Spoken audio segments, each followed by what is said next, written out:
So while we wait for more folks to join in, listen, I don't know how many people are going to be joining in. I don't know how long this IG Live is going to be. This is a huge experiment.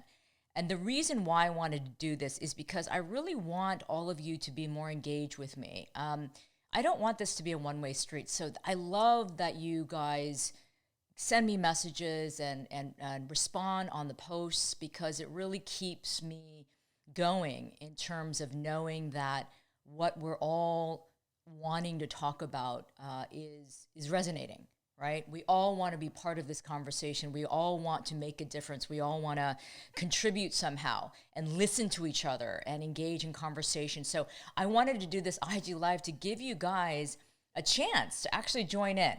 And so again, this is a giant experiment. So here are the rules. I will actually allow you to join in the conversation. So you can request to join the conversation. And if I allow you to come in, you can join and talk with me. There are some rules, though. I don't want you to ramble. I don't want you to use this as a platform to kind of, say offensive things or anything like that. As long as you want to contribute or have a question or comment, I'll try to get you in on the conversation. All right. So again, I might cut you off.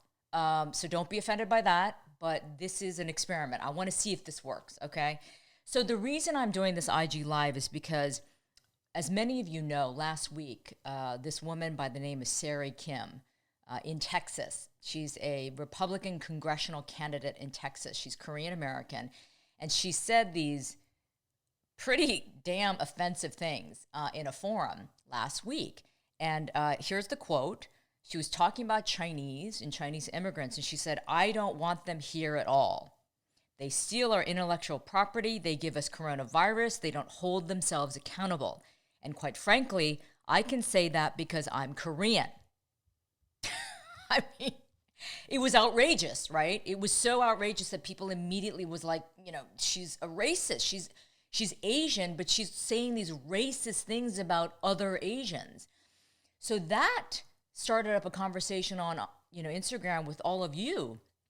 So many of you saying, wow, this is such a great example of self-hate and internalized racism. And I just thought that was so interesting to talk about those issues, because I think there is a lot of that going on within the AAPI community, to ourselves and to each other. And this was a textbook example of that, right? So just to give you an update on Sarah Kim, now she is filing a lawsuit against the Texas Tribune, which is a digital nonprofit news outlet, for publishing an article with the headline, "GOP congressional candidate in Texas special election loses prominent supporters after racist comment about Chinese immigrants." So she's filing this lawsuit for $10 million in damages, saying that they defamed her, calling her a racist. I mean, they're stating the obvious, aren't they? I don't know. Yeah, call me crazy. So anyway, so again, I wanted to talk about this and talk about this issue of internalized racism and self-hate. And again, if you guys want to join in, I will definitely let you in on the conversation. But let me give you a definition of internalized racism, so we all kind of are on the same page. So this is a great definition that came from Asian Identity article. Concept of internalized racism. Internalized racism is the result of the implantation of racist stereotypes, values, images, ideologies, and ideologies by white society about one's racial group. The result of this implantation leads to feelings of self-doubt, disgust, and disrespect for one's race and oneself.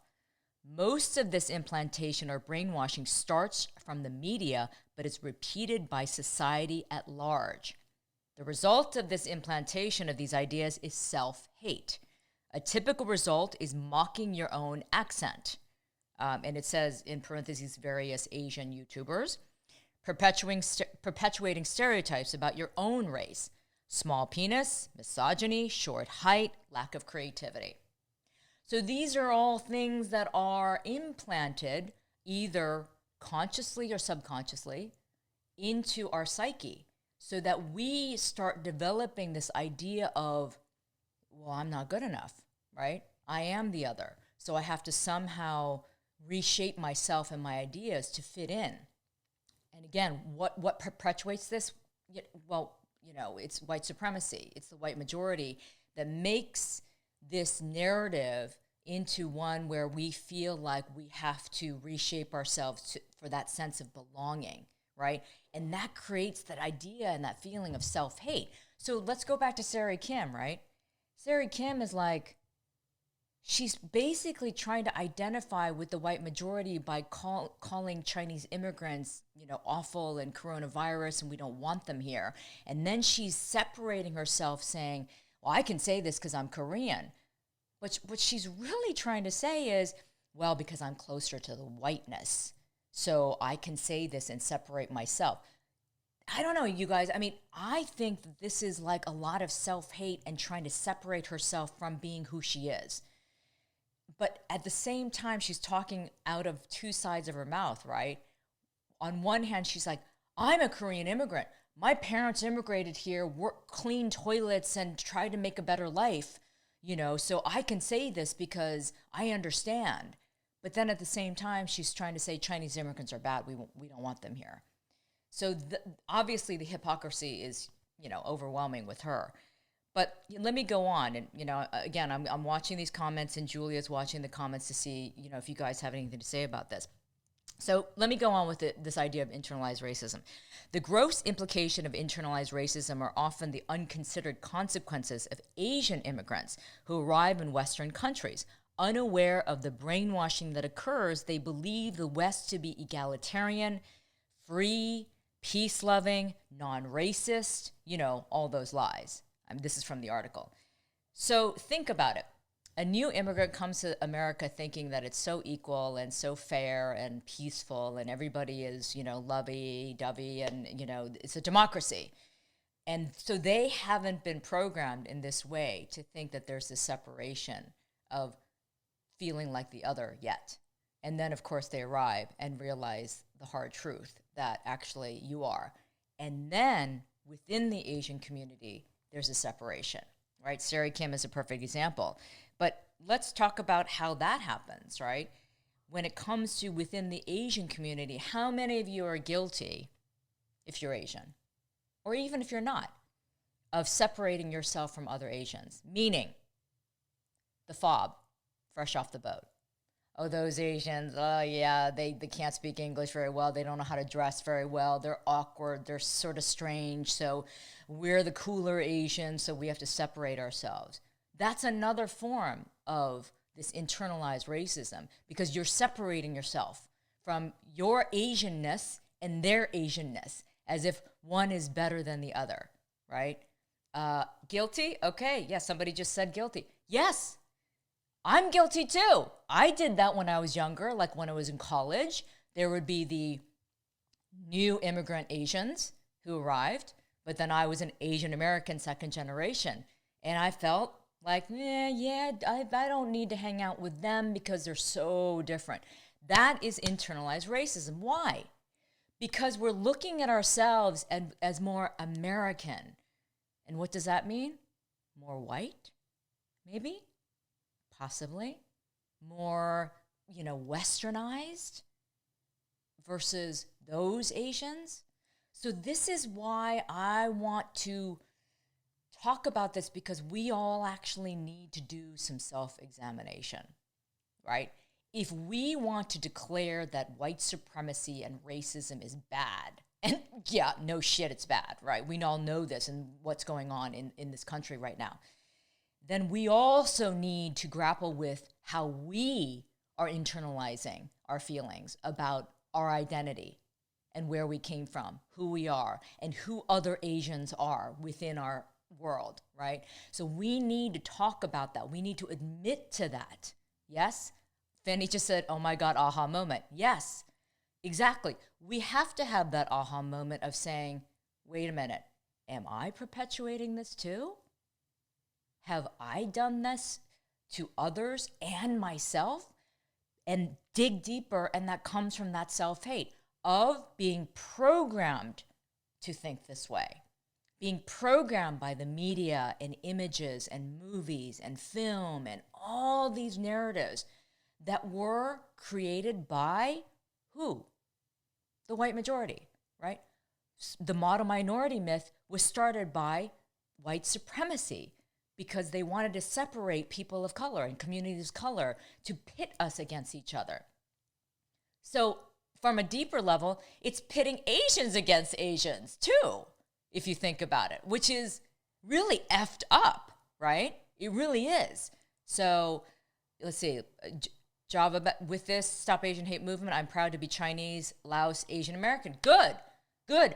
That's what I want to stress right now about what I'm talking about here. Because if we have this kind of self-hate, whether, again, it's conscious or subconscious, then we can't get past this obstacle. And therefore, we're never really going to be able to grapple with the idea of true racism and trying to combat it, right? We can't get past that if we can't get past our own discrimination and racism and self-hatred, right? This is something, I'm in my 50s and I still catch myself thinking that way sometimes. Now, of course, I'm a lot more conscious of it, but these are things that we have to really start thinking about. Okay, let me continue.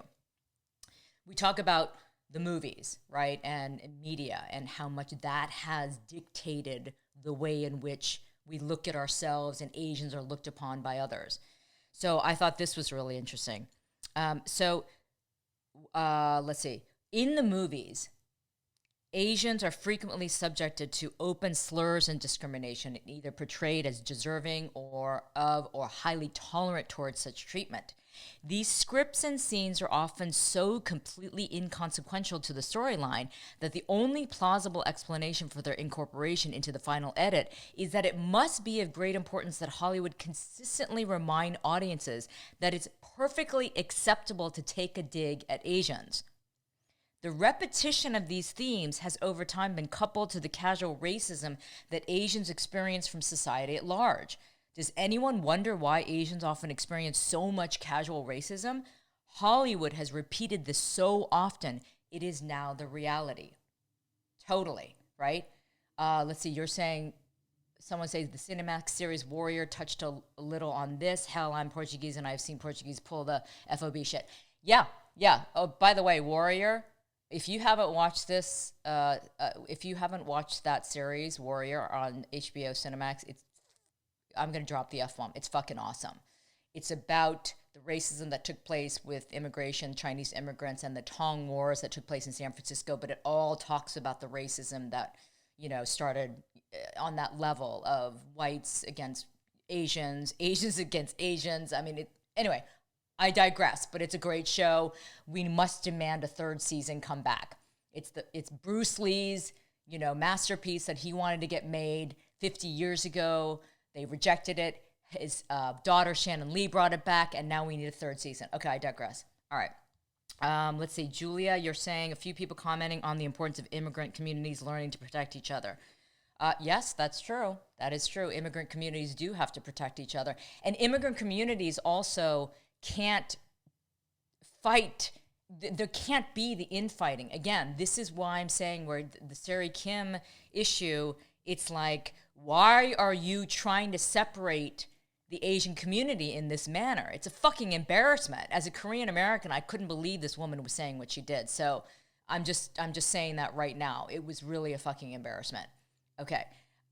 So question from the audience: was Sari Kim displaying self-hate when she says she doesn't want the Chinese to be? Yes. I think the Sari Kim incident was absolutely, in my mind, and I think a lot of people would agree, was an example of self-hate, although she would never admit to it. She claims, she tried to backtrack saying, oh, no, I was talking about the Chinese government, the communist government. I wasn't talking about the Chinese. No, sister, that's not what you said in the forum. That's definitely not what you said in the forum. You said immigrants, you don't want them here. She tried to backtrack saying she was talking about the Chinese communist government and she was criticizing them. Well, if that was the case, that's what she should have said. But she did not, and she did not take back what she said. She did not apologize. She is absolutely standing firm on what she said. So, asshat. That's one of my favorite words. She's a complete asset. Okay, another question. What can we do as biracial Asian Americans who might be allowed more access and also deal with anti-Asian racism as well as being ostracized in some instances from our Asian identities? Excellent question, and I'm going to actually refer to another article I found written by a woman named Tiffany Hennis. She's half Chinese and half white, and she's an adoptee. So she was talking about how she grappled with being Asian and white growing up, and she had a lot of self-hate because she was confused about her identity, but because even at the age of 4 years old, she started becoming programmed by the media and schoolmates and all these messages about being Asian being bad or weak or ugly. And so she realized that she, at such an early age, she was already being programmed to have that self-hate of being Asian. So as she grew older, she wanted to examine this. Why was this happening? And so she said there's a book called We Need to Talk, A BIPOC Guide to Healing Ourselves. She says it contains this helpful description of what I'd experienced.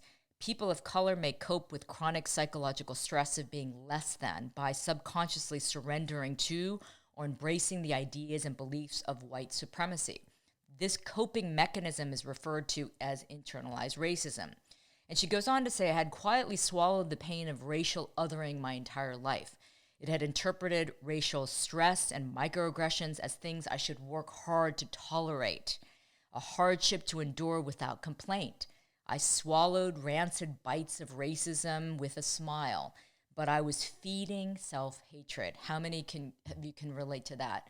We just tolerated it, right? We just kind of swallowed it. We took it because we thought we had to. We thought that we had to. Why? Because we were programmed to think that being Asian was less than, that we weren't good enough. So we just had to take it, right? The more I embodied white normalcy, the more I felt accepted. The more I minimized my racial difference or erased my Chinese ethnic difference, the less resistance I encountered. Isn't that interesting? So the more she tried to assimilate to being white or being identified as white or being part of the white culture, the less resistance she got. So what does that mean? That means she felt like she had to be subjugated, that she had to feel almost oppressed, right? Either, again, consciously or subconsciously. And I think in many ways, so many of us have done that during our lifetime of putting those feelings aside of being hurt, being made fun of because of our race, and just swallowing it because we wanted to feel like we belonged. But that self-hate was building, but we kind of kept it in. We internalized it. I kept on internalizing it, right? So I just thought that was a great way of putting it, that this idea of less resistance. And so it's almost like she felt like she was surrendering to her masters, right? To put it crudely. Okay, so let me go on. Comments, yes, we have to educate and teach for sure. Let's see. Lauren Matthey said, I think I've personally internalized racism partly because it's not something that's typically openly discussed in the AAPI community. Absolutely, for sure. It isn't openly discussed. That's why I wanted to do this IG Live. It's like we don't talk about this. We don't, you know why? Okay, I'll tell you why. From my own experience, I think it's embarrassing. I think it's embarrassing to admit that we were ashamed of our own identity. I think it's embarrassing to admit to saying that I didn't want to be who I was. I've now many times said when I was growing up, I hated being Asian. I didn't want to be Korean, because I knew it separated me from everybody else, and it was something that I was ashamed of. And so we need to definitely change that conversation.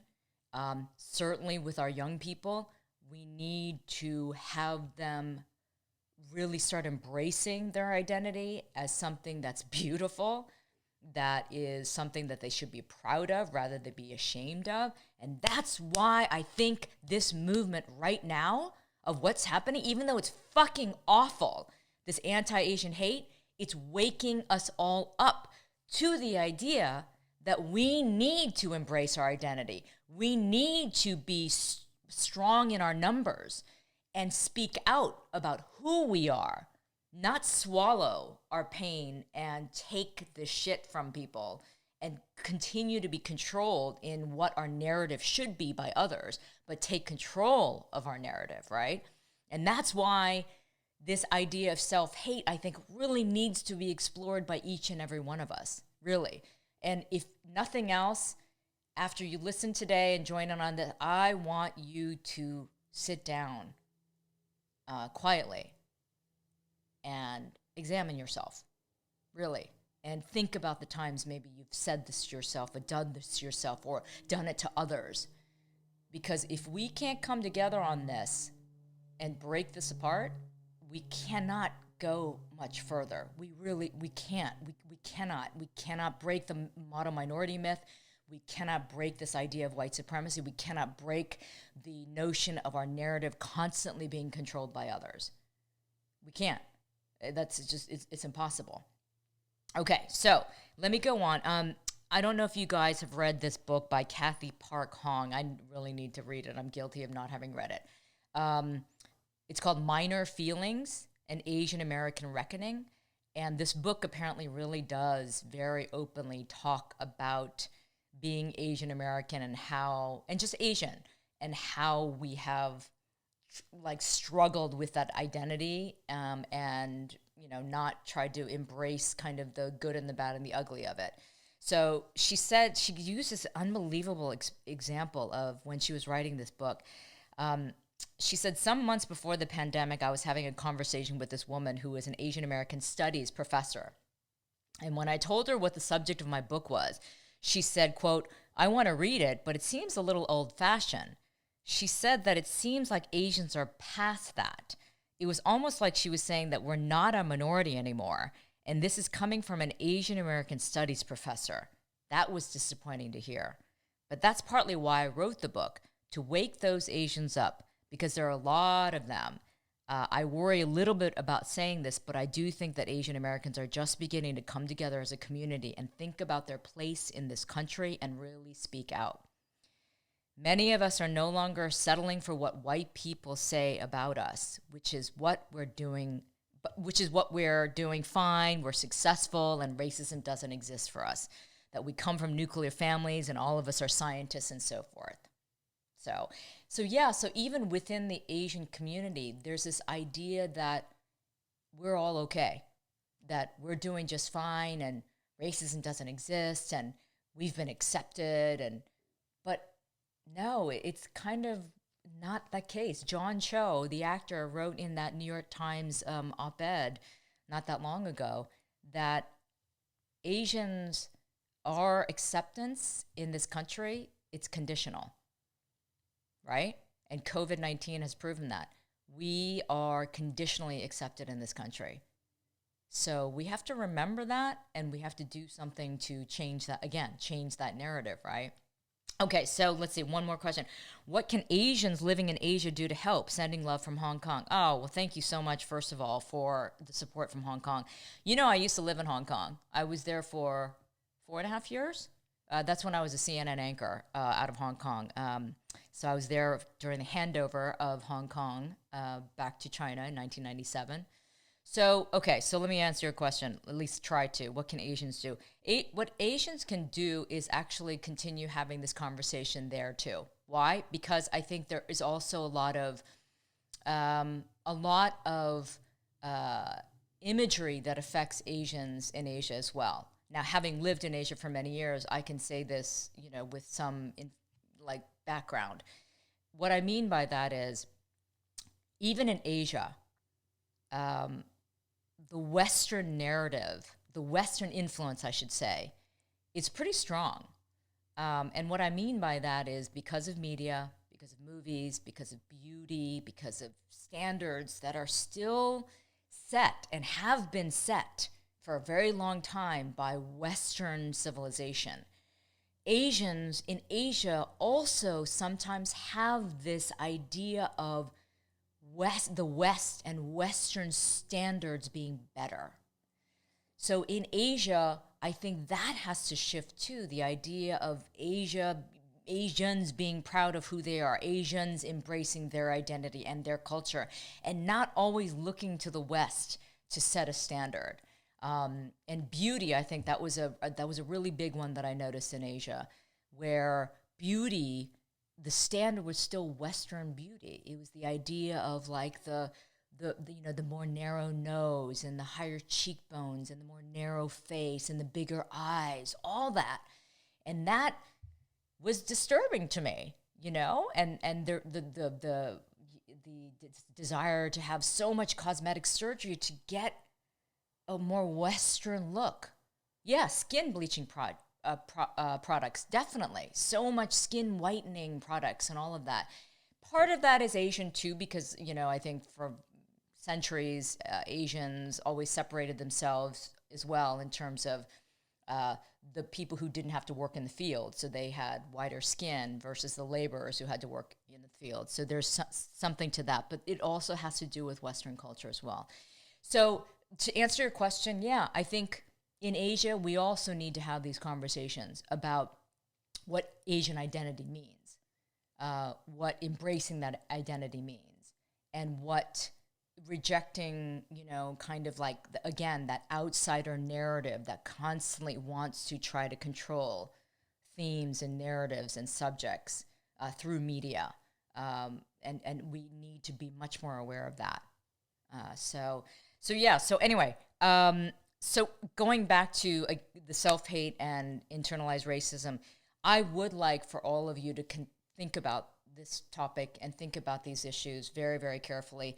And I also think that within the AAPI community, and let me just speak for the AAPI community right now, we really need to come to terms with the fact that we also are racist within our own community, right? We do see those divisions, and that shit needs to stop.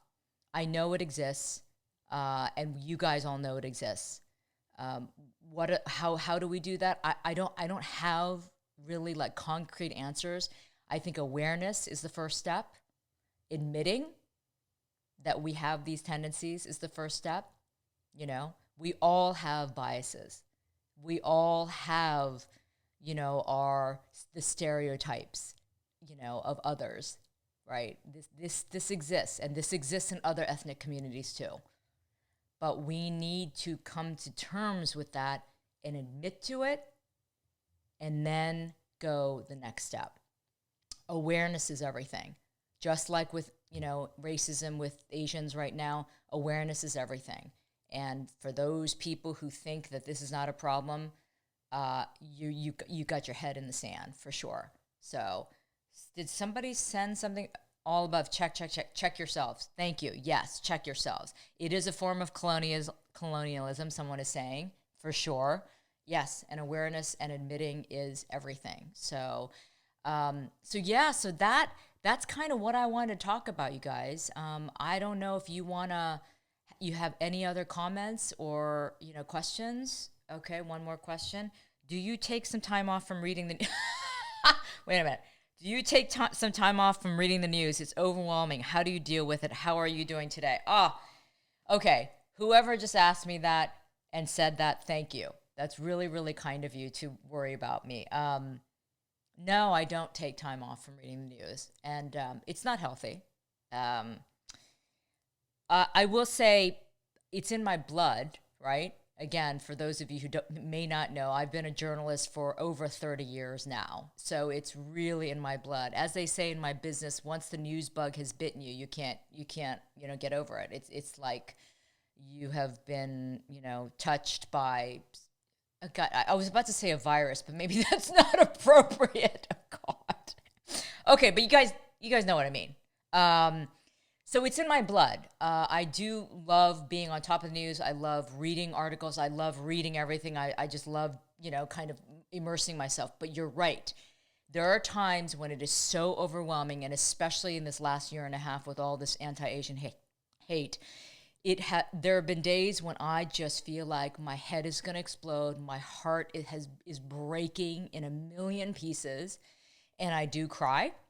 I get really angry a lot, and sometimes I'm not sure if I can keep doing it.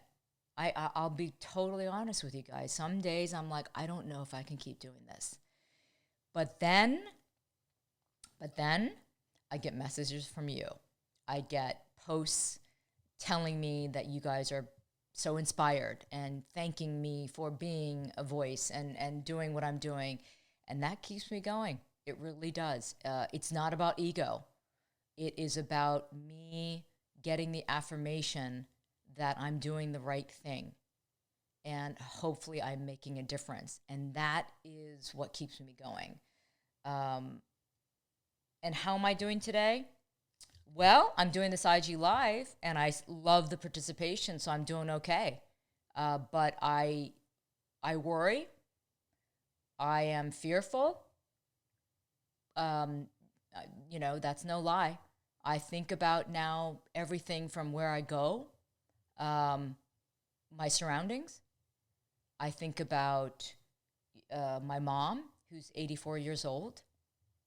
I think about her all the time, actually. And what breaks my heart the most is that for over a year, people like my mom were, trapped in her house because of COVID, because, obviously high risk, trapped in her house for over a year, being super, super careful. Finally gets the vaccine, which was supposed to be about freedom. And yet she's trapped again because we're afraid she's going to get attacked. And, every time I talk about this and think about it, it makes me cry because I can't believe that this is happening. That people like my mom and your parents, your grandparents, they all made sacrifices to come here, and they followed the rules. They contributed, and this is what's happening. And this is where my heart breaks in a million pieces. So this is why I do what I do, because I have to fight. We all have to fight for this, to eradicate this hatred, to eradicate this insanity that is going on. And it's painful. It's exhausting. It is heartbreaking, but it's necessary, right? And we can all do our part. Every one of us can do something, as minor as it might be. We can all do our part. And that's why I encourage everyone to continue to do what you can, to speak out, to talk to your friends, to post, to make phone calls, whatever you need to do, whatever you can do, right? Because together we can make that difference, and we're seeing that. So I know you said, somebody saying that's how I feel daily, won't let my mom come back to the city because I'm scared she can't move around freely. I know, I totally get it. So, but we, you know what, we can do it. We'll do it together. That's all I can say. I mean, that's how I feel, and that's what keeps me going. And every little bit helps. Yes, thank you, Mr. Matt. So we need a safe space for them so they can come out and feel. Yep. If my parents were still alive to live through the pandemic and attacks, I would be even more stressed out. I know. It's stressful for all of us. But all right. Well, listen, you guys. I could keep talking forever, but I don't want to feel like I'm babbling here. But keep at it, you guys. I'll leave you with this. I am so tremendously honored to speak for you guys, to guide you in any way I can. I am so grateful for your support. I may not have a jillion followers, but I have the most awesome followers who are dedicated, who are smart, who are soulful, who are compassionate and empathetic. And so I am really grateful to all of you. So let's keep this going. I call all of you my warriors because you are. And so let's keep that warrior spirit going. And I know that we can make a difference one day at a time, one step at a time. All right. So, yes, I will save this live stream after we're done and I will share it so that you guys can watch it again or share it with your friends or whomever wants to watch it. So, I'm so glad this worked out, you guys. Like I said, this was an experiment and it looks like it kind of worked. I'll do it again. Okay. All right. So I'm going to sign off now. Thank you. Seriously, I love you guys. Thank you for the support. Keep at it. Stay strong. Stay safe. Okay. Be smart. Okay. All right. I'll see you soon. Bye, everyone. Bye. Bye. Thank you.